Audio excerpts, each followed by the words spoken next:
Hyperdimensional. Questions unasked and unanswered. The U.S.-China Commission floats an AGI Manhattan project.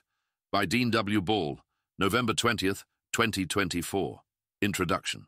Things now started happening at an accelerated pace and on an expanding scale, and it became uncommon for anything to happen as anyone had expected or intended. A World Undone, G.J. Meyer. On Tuesday, the U.S.-China Economic and Security Review Commission released its annual report with recommendations to Congress about U.S. policy relating to China. The commission was created by Congress in 2000 to study the U.S.-China relationship. It is, from my vantage point, well respected in Washington. Not much about this lengthy document caught my attention, but the first recommendation caused every AI policy researcher's phone to light up simultaneously. The Commission recommends 1. Congress establish and fund a Manhattan Project-like program dedicated to racing to and acquiring an artificial general intelligence (AGI) capability. AGI is generally defined as systems that are as good as or better than human capabilities across all cognitive domains and would usurp the sharpest human minds at every task. Among the specific actions the Commission recommends for Congress, provide broad multi-year contracting authority to the executive branch and associated funding for leading artificial intelligence, cloud, and data center companies and others to advance the stated policy at a pace and scale consistent with the goal of U.S. AGI leadership, and direct the U.S. Secretary of Defense to provide a Defense Priorities and Allocation System (DX) rating to items in the artificial intelligence ecosystem to ensure this project receives national priority. This text reads to me like an insertion rather than an integral part of the report. The prose, with bespoke phrasing such as usurp the sharpest human minds at every task, is not especially consistent with the rest of the report. The terms artificial general intelligence, AGI, and Manhattan Project are, near as I can tell, mentioned exactly nowhere else in the 800-page report other than in this recommendation. This is despite the fact that there is a detailed section devoted to U.S.-China competition in AI. See Chapter 3. My tentative conclusion is that this was a trial balloon inserted by the report authors, or some subset of them, meant to squeeze this idea into the Overton window and to see what the public's reaction was. Allow me to give you my own. About the report. As always, there are a few facts worth noting for context. First, a Defense Priorities and Allocation System, DPAS, DX rating, gives the Department of Defense or any other federal agency involved first priority for any equipment, services, and other goods it deems necessary for building AGI. It does not, however, permit seizure of private assets by the U.S. government. Instead, the U.S. government would be first in line for every GPU NVIDIA sells. They would be first in line for every extant GPU in hyperscaler data centers on American soil, and first in line for all models made by any company doing AGI research, and for services provided by companies like Scale AI, which includes worldwide collection of human-generated data for model training purposes, and every industrial electrical transformer, and anything else necessary to get the job done. We are talking then about what comes close to government command and control powers over any economic resources deemed necessary for winning the race to AGI, and an open-ended commitment for the U.S. government to spend whatever it takes, conceivably hundreds of billions of dollars, over the next few years. You would think, with such a detailed report from such a well-regarded and federally commissioned group, there would be a great deal of explanation for a proposal of this magnitude, the very first recommendation the authors make. But you would be wrong. What is perhaps most surprising about this proposal for an AGI Manhattan project is that the quoted portion above is the most detailed statement of the envisioned policy. The report's third chapter goes into a reasonable amount of detail about the competition between the US and China over various emerging and emerged technologies. It notes that we are winning many of them. It provides a decently comprehensive, think tank-esque summary of the important vectors of AI-related competition between the US and China. What it does not do, however, is provide a justification for the radical Manhattan Project policy it recommends first among all other policies. Here are just some of the questions this report could have addressed. The unasked questions. How sure are we that large multimodal models per se are the source of a decisive military advantage? Many of the military-inflected uses of AI the report cites, autonomous drones, better target recognition and coordination on autonomous weapons, and others, are not likely to be driven by massive multimodal generalist agents. While AGI surely has numerous uses for the military, are those uses more like electricity or the computer? No modern military is possible without electricity or computers, but in general, we do not think of our most fearsome weapons as fundamentally electrical or computerized. We instead think of those general-purpose technologies as the machines that enable the weapons.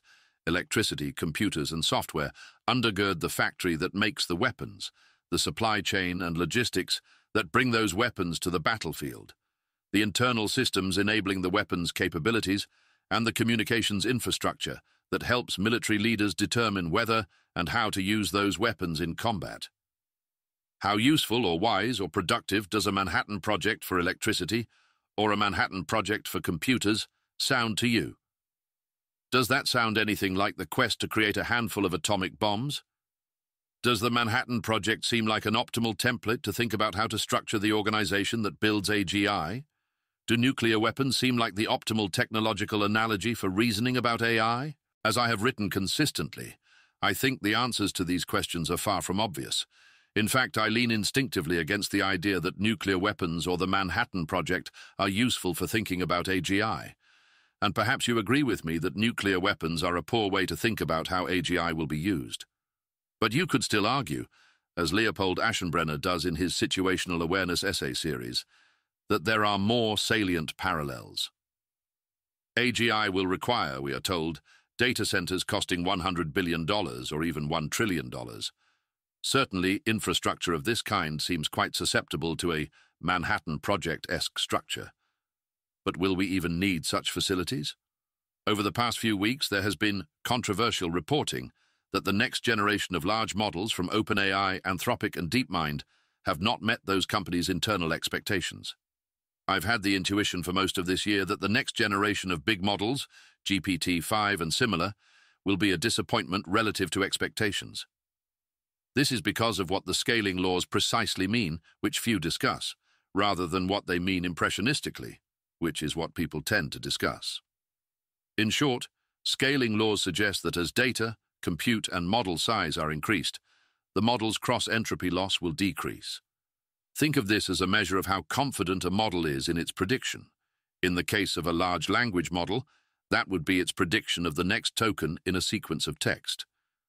I have been skeptical that further decreases to cross-entropy loss will, on their own, result in genius insights that stun users of consumer chatbots. Instead, as Nathan Lambert has thoroughly illustrated, increasing model size leads to an increase in robustness. To put it crudely, how often the model does difficult tasks correctly. This may prove essential for use cases like agents, models that can take action on behalf of users, but might not stand out to consumers with standard chatbot queries.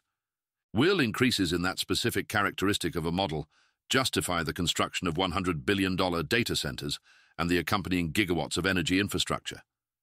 Keep in mind that developers have to spend exponentially more for each marginal improvement on cross-entropy loss, and that this improvement becomes smaller with each new, far more expensive model.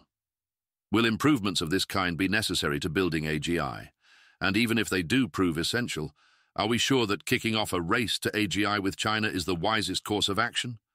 Set aside the question of whether such a thing would be the safest course of action. Instead, consider that, in a command and control race for AGI, it is not obvious that the US wins. As Dylan Patel opined in a recent interview with Dwarkesh Patel, "We, the US, don't have gigawatt data centers ready. China could just build it in 6 months, I think, around the Three Gorges Dam or many other places. They have the ability to do the substations. They have the power generation capabilities. Everything can be done like a flip of a switch, but they haven't done it yet. Then they can centralize the chips like crazy. Right now they can be like, oh, 1 million chips that NVIDIA's shipping in Q3 and Q4, the H20, let's just put them all in this one data center. They just haven't had that centralization effort yet." And perhaps $100 billion clusters were unrealistic all along. As an alternative to scaling model training compute, for example, OpenAI's new O1 paradigm emphasizes scaling inference compute. How important will that prove to be? Inference compute requires different data center configurations from training compute.